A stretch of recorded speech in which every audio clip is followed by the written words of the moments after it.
بنسمع عن موسوعة جينيس للأرقام القياسية وعن تسجيل رقم قياسي جديد أو كسر رقم قياسي قديم، ولكن عمرك سألت نفسك إيه هي موسوعة جينيس للأرقام القياسية؟ ومين اللي اخترع فكرة الموسوعة؟ وإزاي تقدر تحقق رقم قياسي جديد؟ أو إزاي تكسر رقم قياسي قديم؟ طب عمرك سألت نفسك إيه هي شروط إنك تسجل رقم قياسي جديد في الموسوعة؟ أو حتى تكسر رقم قديم؟ وإزاي تتواصل مع مجموعة جينيس؟ وأخيرا إيه اللي هتستفادوا من تسجيل رقم جديد بالموسوعة؟ فلو حابب تعرف إجابة الأسئلة دي كمل الحلقة للآخر وخلينا نبدأ.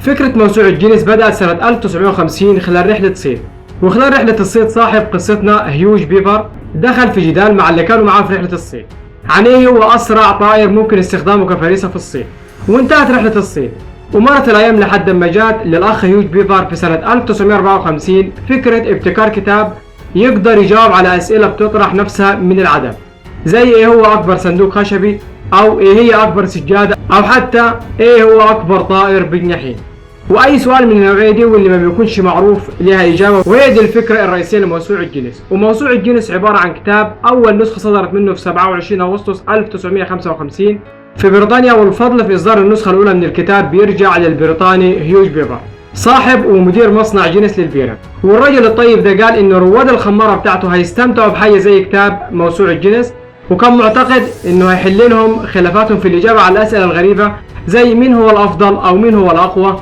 أو مين هو الأكبر في عمل أو موهبة. وموسوعة جينيس عبارة عن كتاب مرجع بيتم إصداره سنويا وبيحتوي على الأرقام القياسية العالمية. والرجل الطيب هيوج بيفر عشان يقدر يطبع كتاب موسوعة جينيس استعان بالتوأمين وورس ماكويرتر وأخوه نورس ماكويرتر. والأخين دول كانوا بيملكوا وكالة بريطانية شغلها إنها بتزود الصحف البريطانية وشركات التسويق بالإحصائيات. وأول نسخة من كتاب جينيس اتوزعت مجانا كحملة تسويقية لمصنع جينيس للبيرة سنة 1955، والكتاب ده اكتسب شعبية كبيرة لدرجة ان النسخة الثانية منه اتطبعت في نفس السنة 1955، وبعد بقي الكتاب الافضل مبيعا في السوق. والتوامين اللي استعان بيهم صاحب فكرة موسوعة جينيس فضلوا بحالة سفر دايم حول العالم. فالاخ وورس ماكويرتر كان دوره يجمع المعلومات، واخوه نورس ماكويرتر كان دوره محرر للموسوعة. ومبيعات كتاب موسوعة جينيس اتخطت ال 100 مليون نسخة في 200 دولة ب 40 لغة. ودلوقتي ازاي بيتم إدارة الأرقام القياسية في الموسوعة؟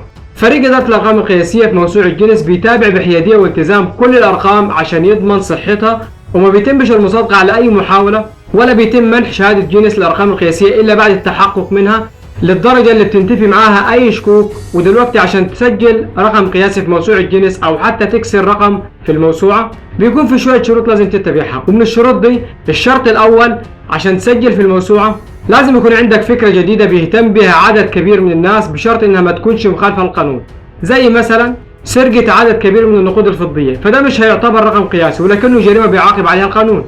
او انك تربط نفسك او صاحبك في شجرة من غير اكل او مية عشان تحقق رقم قياسي في تحمل الجوع والعطش، فده برضه مش هيعتبر رقم قياسي ولكن هيتم اعتباره تعريض نفسك او غيرك لمخاطر صحية.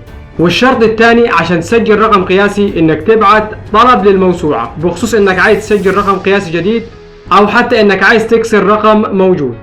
والشرط الثالث انك تلتزم بالتعليمات اللي هتبعتها لك الموسوعة، لانه لما يتقبل طلبك بتبعت لك مجموعة تعليمات واجب عليك اتباعها، زي انك لو قدمت على رقم قياسي جديد فبيبعتوا لك تعليمات بتخص رقمك الجديد اللي عايز تحققه.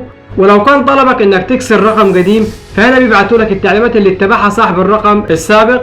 والشرط الرابع طلب حضور احد الخبراء، والشرط ده مش الزامي وممكن انك تتجاهله، ولكن شرط حضور احد الخبراء من مزاياه انه بيمنحك موافقة فورية على طلبك، وكمان بيمنحك شهادة بتفيد بتحقيقك للرقم القياسي. كمان حضور الخبراء بيضمن لك تغطية إعلامية شاملة في معظم وسائل الإعلام العالمية لكل فعاليات تسجيل رقمك الجديد أو كسر الرقم القديم، بالإضافة لمقالة شاملة كل التفاصيل عن صاحب الرقم على موقع جينيس. والشرط الخامس انك تبعت لإدارة جينيس دليل بيأكد تحقيقك لرقم جديد في حال كنت عايز لجنة تحكيم تحضر أحداث تسجيل الرقم القياسي ليك. وفي الحالة دي لازم تبعت أدلة واضحة وصريحة ما تقبلش الشك في رقمك القياسي. والشرط السادس انك تستنى رد الموسوعة عليك، والرد ده ممكن ياخد من شهر لسنة. وبكده انت وصلت للمرحلة الأخيرة وهي استلام الشهادة، وده اللي بيكون بعد الموافقة على الأدلة اللي بعتها للموسوعة وبعد تأكد الموسوعة من صحة أدلتك. وبيتم ارسال الشهاده ليك اللي بتثبت انضمامك للموسوعه. وبعد ده كله ممكن ان اسمك ما يتذكرش في كتاب موسوعه جينيس، لان كتابه الارقام في كتاب جينيس بيرجع لتقدير اداره تحرير كتاب موسوعه جينيس. ودلوقتي هي الفائده من دخولك في موسوعه جينيس للارقام القياسيه. الموسوعه هدفها الهام الاشخاص بمختلف اعمارهم واجناسهم ومساعدتهم على تطوير امكانياتهم وتعزيز قدراتهم، وبتحث الجميع على المثابره والشجاعه عشان يحققوا ارقام قياسيه في اكثر من مجال. وكمان الموسوعة بتوصل للي بيقرأ كتابها الشعور بالاستمتاع والتحفيز عشان يكونوا زي الناس أصحاب الأرقام القياسية والإنجازات. والموسوعة هنا بتقدم الإجلال والتقدير لكل المتنافسين، وبتعتبر من أهم المراجع اللي بتحث على التفوق في أكثر من مجال، وبتحفز الأشخاص على العمل من خلال المنافسة الشريفة. وهنا من أهم ما في تسجيل الرقم القياسي، أو بمعنى ثاني إيه هي الفائدة من الانضمام للموسوعة بتسجيلك لرقم قياسي جديد أو كسرك لرقم موجود بالفعل. الفائدة هي ان الموسوعة بتعطيك فرصة ان شركة او شخص ممكن يرعاك ويستغل موهبتك ويطورها لك. ولحد هنا الحلقة خلصت، ما تنساش تبص على المصادر هسيبها لك في وصف الحلقة. ودلوقتي لو بتشوفنا على اليوتيوب اشترك بالقناة وفعل زر الجرس عشان يوصلك كل جديد. ولو بتشوفنا على الفيسبوك اعمل متابعة لصفحة محمود علي تي في وشارك الموضوع مع غيرك عشان الكل يستفيد. والسلام عليكم ورحمة الله وبركاته.